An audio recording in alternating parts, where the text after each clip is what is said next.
Jangan lupa subscribe channel YouTube TVRI Bengkulu, like, komen, dan nyalakan notifikasinya.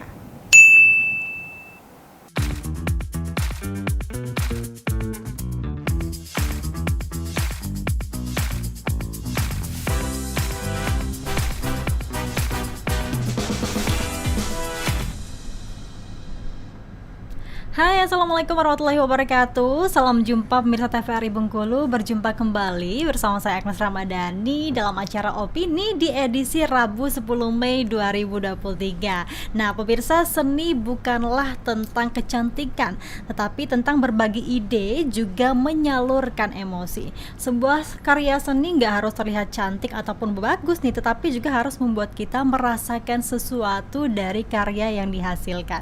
Nah, pemirsa, tema kita hari ini yaitu berkarya dengan seni abstrak nih, bersama dengan Bang Edi sebagai pelukis. Saya sapa dulu nih ya. Selamat pagi Bang Edi. Selamat pagi Mbak Agnes. Iya, gimana kabarnya Bang? Alhamdulillah baik, luar biasa. Alhamdulillah baik, luar biasa ya. Oke, Bang Edi ini kan sebagai pelukis ya Bang ya. Ini sebenarnya kenapa sih Bang bisa menjadi pelukis? Awal mulanya karena apa Bang? Sebenarnya mungkin sudah digariskan ya. Jadi di luar bakat lah. Kalau dulu dari kecil saya memang suka dengan warna, suka dengan lukisan-lukisan yang dipajang di setiap rumah. Saya sampai memperhatikan detail gitu. Tetapi karena keterbatasan, mungkin dulunya belum kelihatan karena tidak ada dilatih, tidak ada ikuti kursus, jadi otodidak seperti itu. Berarti sebenarnya berkecimpung sebagai pelukis ini otodidak ya? Otodidak. Dari kecil karena suka melukis. Nah, tapi dari kesadaran bahwa kita perlu belajar, akhirnya saya sekarang udah ada mengikuti kursus formal seperti itu. Kursus formal. Kursus itu formal. di mana tuh kursusnya? Itu karena mungkin karena teknologi ya sekarang sudah semakin bagus. Sekarang via online. Via online. Iya, itu namanya Painting Explorer. Itu yang diadakan oleh salah satu dosen ISI Yogyakarta yang melihat pentingnya karena keterbatasan ya setiap orang untuk mendapatkan ilmu di bidang seni, tidak bisa mengikut kuliah, faktor umur, sehingga tercetuslah mungkin beliau ini membuat kursus itu. Okay. Semua kalangan dari kecil sampai yang udah pensiunan juga bisa ikut gitu. Dari semua kalangan bisa ikut. Benar. Tapi emang dari orang tua awalnya juga sebagai pelukis atau memang dari abang sendiri ini pertama kali di keluarga ya? Ya karena orang tua saya guru ya. Jadi apapun yang saya lakukan saat itu di bidang yang saya sukai, beliau support. Diajarin ya sepengetahuan dia gitu mengenai melukis, dibelikan cat air dulu. Itu aja udah cukup bagi saya untuk belajar gitu. Tapi untuk berkecimpung sebagai pelukis sendiri itu sudah berapa lama kalau dihitung ya? Kalau kecil kan masih main-main ya ibarat kata ya. Kalau misalnya sudah gede itu sudah berapa lama kalau dihitungnya? Itu semenjak SMA kayaknya udah mulai di kanvas saya melukis. Iya. Di SMA, kalau di SD dulu ya ikut mungkin mungkin sekedar menggambar bagus, teman-teman support jadi semakin semangat. Suatu SMA lah mulai saya melukis di cat minyak menggunakan kanvas dan mencari orang-orang yang bisa saya pelajari, guru yang senior-senior perupa seperti itu. Oke, berarti memang awalnya tertarik itu karena menyukai warna-warna ya awalnya ya. Ini karena hobi juga nggak sih? Menyukai bentuk. Menyukai bentuk. Salah satunya hobi. Salah satunya hobi gambar. Jadi mendukung untuk terus sampai sekarang saya bertahan di seni rupa atau lukis. Seni rupa atau lukis. Nah kan seni itu kan banyak macamnya ya Bang ya? Banyak, benar. Macamnya. Ini kan juga salah satu karya abang nih di belakang nih dipajang ya pemirsa ya, bisa dilihat. Ini seni lukis aliran apa nih Bang? Kan banyak alirannya tuh ya kalau seni lukis itu. Ya kalau dari segi seni rupa kan banyak jenisnya. Salah satu itu mungkin musik termasuk, seni tari, seni drama, teater, dan lukis itu salah satu di dalam seni rupa. Nah, jenis yang sekarang saya lakukan itu abstraksi. Beda ya? Abstrak sama abstraksi itu beda?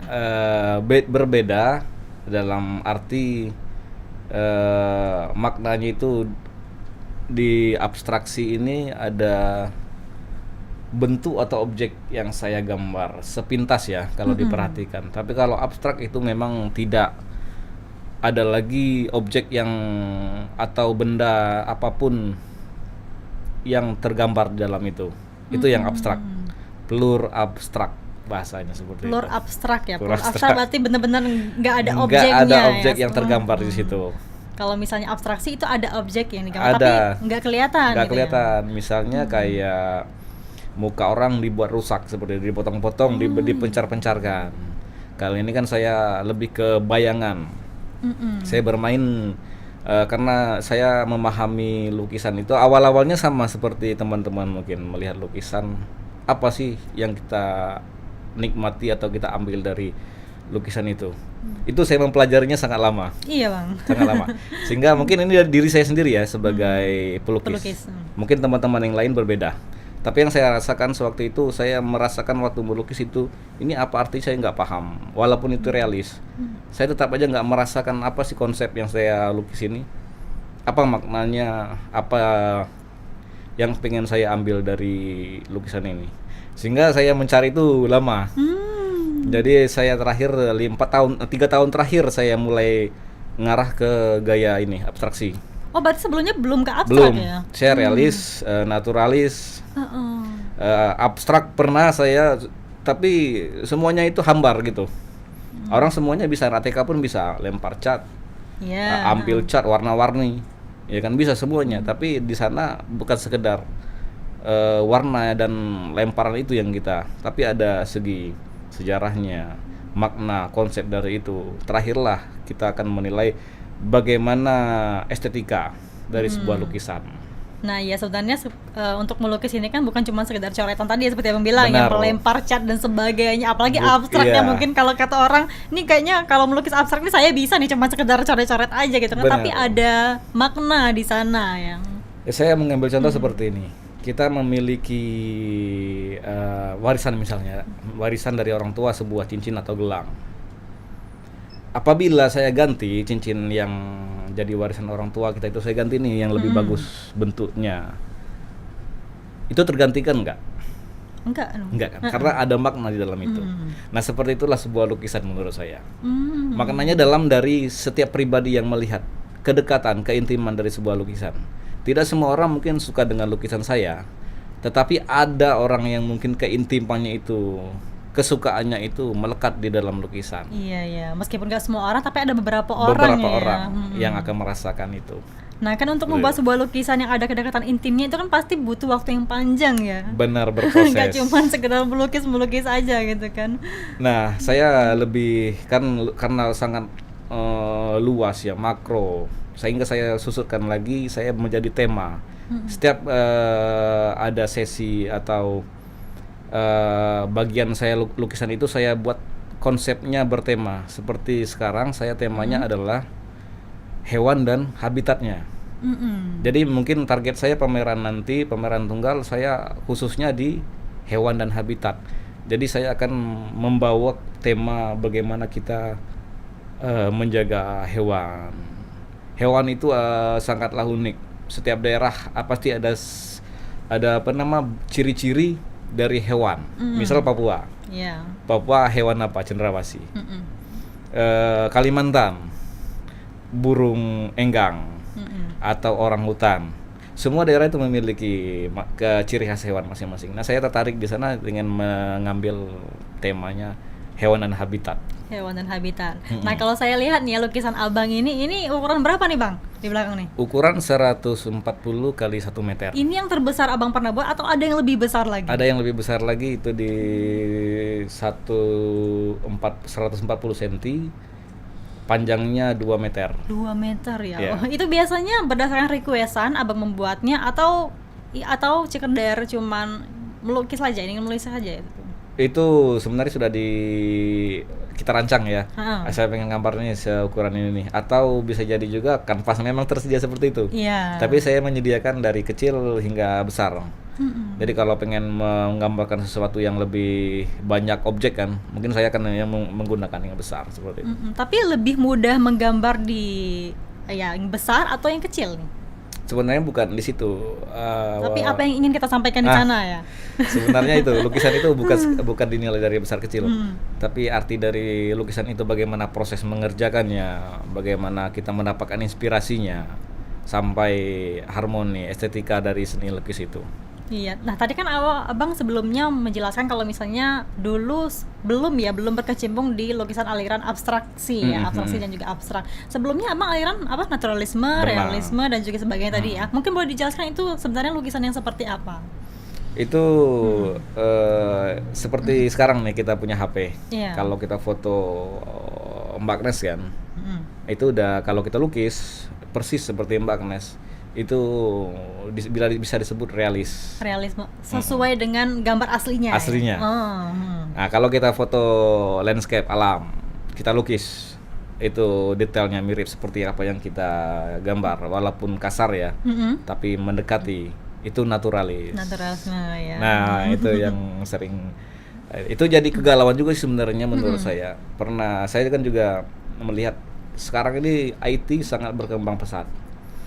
Itu ada AI ya, yang sekarang udah kita sebut aja, tolong melukis gunung Bukit Kaba. Itu segera digambarin sama dia dan itu otentik, tidak ada yang sama sekali menggambar sebelum itu. Iya. Jadi manusia sekarang kalau mau mungkin kita nggak bisa. Yang bisa kita imbangi, yang beliau tidak bisa, AI itu tidak bisa melakukan adalah bagaimana hayalan manusia itu. Ide. Itu yang terus saya kembangkan. Kalau sekedar gambaran keindahan, mereka teknologi itu lebih indah. Iya, bisa aja mereka ya. Tapi yang tidak dipunyai oleh mereka adalah ide dari gambar itu, gagasan. Bagaimana sebuah lukisan itu membuat, walaupun mungkin ada kesalahan, dari kesalahan itulah akan membuat suatu konsep atau gagasan, ide. Atau agasan seperti itu. Itu yang tidak dimiliki oleh teknologi. Benar-benar cuma ada di manusia ya. Dan juga itu. kan sebenarnya untuk menciptakan sebuah karya yang memiliki kedekatan itu kan nggak cuma dari IT saja tadi ya, dari teknologi, tapi dari kedekatan manusia kepada objeknya, perasaannya. Tapi kalau untuk belajar melukis itu tergolong susah nggak sih Bang? Sebenarnya bagi orang yang memang benar-benar dia pengen memutuskan untuk memasuki dalam dunia seni, itu mudah. Tetapi bagi mereka yang kita paksakan masuk ke dunia seni itu susah. Jadi bagi mereka yang memang siap, bagi mereka yang sudah ikhlas dengan kesulitan maupun beratnya masuk, pasti mudah. Itu seperti itu. Tapi kalau misalnya pengen jadi pelukis itu memang harus ada skill menggambar atau enggak nih? Wajib. Karena semuanya ada ilmu. Kita tidak bisa berangkat dari ketidaktahuan. Semuanya ada ilmu. Ilmu itu yang akan membimbing kita bergerak kemana, sehingga daya pikiran kita setelah dapat ilmu, misalnya dasar menggambar, sketsa ya, mewarnai, komposisi, keharmonisan sudah kita pahami. Terus kita sekarang mempelajari bagaimana cara kita berpikir. Setiap seniman itu berbeda. Seperti tanda tangan ya. Tanda tangan setiap orang berbeda. Begitulah karakter seni rupa. Kita sendiri semua mempunyai sidik jari. Sidik jari berbeda-beda dan semua orang berbeda karakternya. Sehingga mencari jati diri itu yang mungkin harus berproses. Dan juga harus dari kemauan diri sendiri juga. Benar. Oke Bang Edi, kita jeda dulu. Nanti kita bahas lagi terkait dengan tema kita, yaitu berkarya dengan seni abstrak. Pemirsa, kami akan kembali setelah jeda pariwara berikut ini.